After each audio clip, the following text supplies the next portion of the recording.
한낮의 열기가 유리 건물 벽을 타고 내려앉던 서울 청담동. 소속사 현관 앞에 낯선 상자들이 조용히 포개져 있었다. 택배기사도 펜도 아닌 모호한 그림자 하나가 지나갔다는 목격담만 남은 채 깔끔한 리본과 반짝이는 포장지로 둘러싸인 그 상자들은 겉모습만큼이나 매끈한 호의를 가장하고 있었다. 스태프가 조심스레 테이프를 뜯는 순간 그곳에서 쏟아져 나온 건 꽃향기가 아닌 코끝을 찌르는 악취와 누군가의 조롱이 잉크처럼 번진 종이 쪼가리들이었다. 선물인 척 들어온 쓰레기, 축하 문안처럼 포장된 모욕. 그 장면을 지켜본 이들의 심장은 동시에 얼어붙었다. 사람들은 입을 모아 말했다. 왜 하필 손비나인가? 무명의 시간을 버텨내다 미스터 트롯삼진이라는 타이틀을 얻고 조금씩 빛을 키워온 그에게 이런 잔혹한 방식의 공격이라니. 그러나 더 놀라운 일은 그 다음에 일어났다. 누구나 쉽게 분노할 수 있는 순간 그는 침묵을 택했다. 보도자료도 격한 SNS도 없었다. 한 줄의 비난을 10줄의 분노로 돌려주지 않았고 억울함을 헤드라인으로 키우려 하지도 않았다. 제가 괜히 한마디라도 하면 팬들이 상처받을까 봐 두려웠습니다. 그가 뒤늦게 내놓은 짧은 고백은 칼처럼 차갑던 공기를 단번에 데워버렸다. 침묵은 때로 비겁함의 다른 이름으로 불리지만 그날의 침묵은 품격이었다. 누군가의 아기가 터뜨린 소음 앞에서 그는 더 높은 음으로 울부짖는 대신 무대를 택했다. 분노의 증거를 쌓는 대신 노래의 증거를 쌓았고 증오의 발신지를 추적하는 대신 팬들의 마음을 향해 발걸음을 다시 내디뎠다.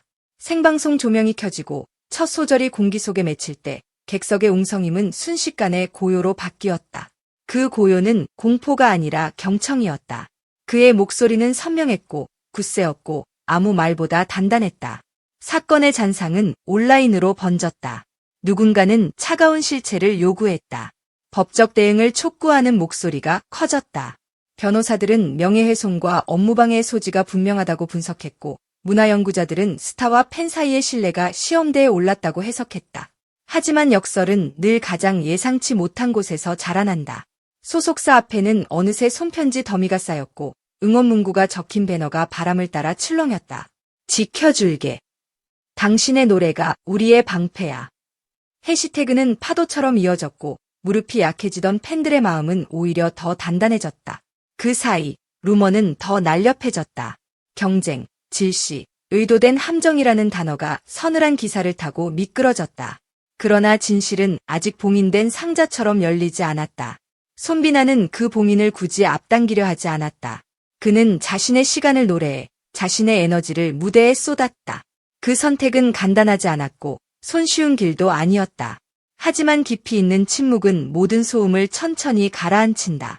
침묵은 고요를 만들고 고요는 판단을 맑게 한다. 결국 그가 택한 길은 분노보다 오래가는 방법이었다. 어느 팬은 말했다. 그날 이후로 그의 첫 한 음만 들어도 울컥합니다. 첫 음은 이유를 묻지 않는다. 첫 소절은 해명을 강요하지 않는다.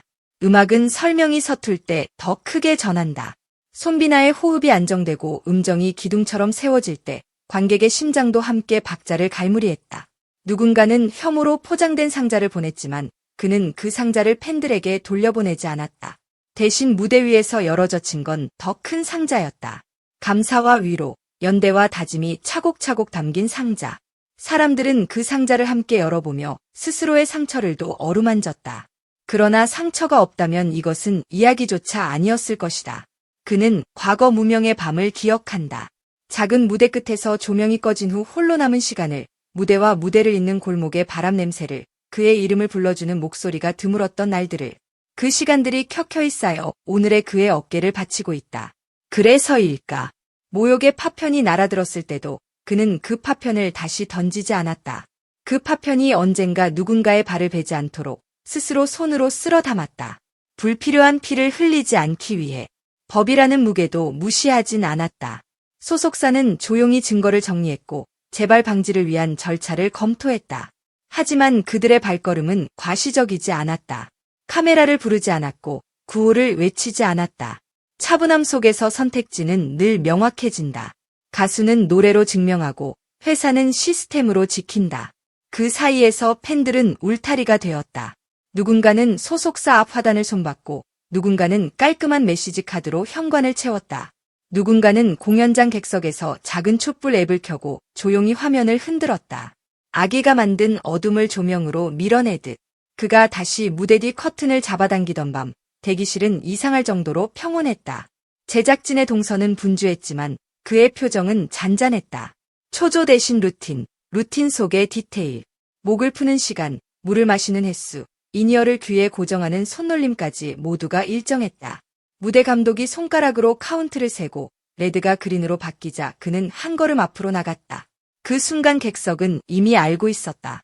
오늘의 첫 소절은 지난날의 상처를 한 음씩 봉합할 거라는 것을. 잠깐의 호흡 뒤 그는 말했다. 무대에서는 언제나 웃겠습니다. 짧은 문장 하나가 긴 소설처럼 관객의 가슴 속에 내려앉았다. 누군가는 눈물을 훔쳤고 누군가는 미소로 화답했다. 그 말에는 변명도, 선전도, 설교도 없었다. 오직 약속만 있었다. 상자에 담긴 쓰레기는 분노의 근거가 될 수 있지만 무대에 담긴 약속은 희망의 증거가 된다. 팬들은 그 증거를 마음속 서랍에 고이 넣어두었다. 이 사건은 연예계의 어두운 통로를 한 번 더 밝혀냈다. 호의로 위장한 폭력, 선물의 얼굴을 한 모욕, 좋아한다는 명목으로 가해지는 잔혹. 하지만 동시에 이 사건은 새로운 형태의 연대를 세상에 보여주었다. 스타와 팬이 같은 방향을 바라볼 때 공격은 흔들림이 아니라 결속을 만든다는 사실. 침묵과 품격, 그리고 첫 소절의 힘이 어떻게 한 사람을 더 크게 만드는지에 대한 선명한 답안. 시간이 조금 흐른 뒤 청담동의 그 현관 앞은 다시 평온을 되찾았다. 잘 정리된 화분들, 깔끔히 치워진 바닥, 안내 데스크 위에 놓인 작은 카드. 오늘도 노래를 들려줘서 고맙습니다. 소속사는 불필요한 울타리를 세우지 않았다. 대신 드나드는 모든 이들의 발걸음이 부드러워지도록 동선을 다듬었다. 보안은 강화되었고 창문은 더 투명해졌다. 투명한 창은 밖을 더 잘 보게 하고 안을 더 잘 보이게 한다. 누군가의 마음도 그랬다. 더 선명해졌고 더 단단해졌다. 그리고 남은 것은 노래다. 사건의 골칫덩이가 시간의 저편으로 물러나면 사람들은 결국 멜로디를 기억한다. 악의를 잊자고 강요하지 않아도 좋은 노래는 나쁜 기억을 밀어낸다. 손비나는 그 사실을 가장 잘 알고 있었다. 그래서 그는 오늘도 리허설실 문을 먼저 열고 들어간다. 스태프에게 밝게 인사하고 팬에게 손을 흔들고 마이크 앞에서 낮은 음으로 음계를 그린다. 상자에서 나온 어떤 말보다 그 낮은 음이 더 멀리 간다는 걸 믿으면서. 마지막으로 우리에게 남겨진 질문은 단순하다. 우리는 어떤 상자를 보낼 것인가? 누군가는 비난을, 누군가는 위로를, 누군가는 침묵을 보낸다.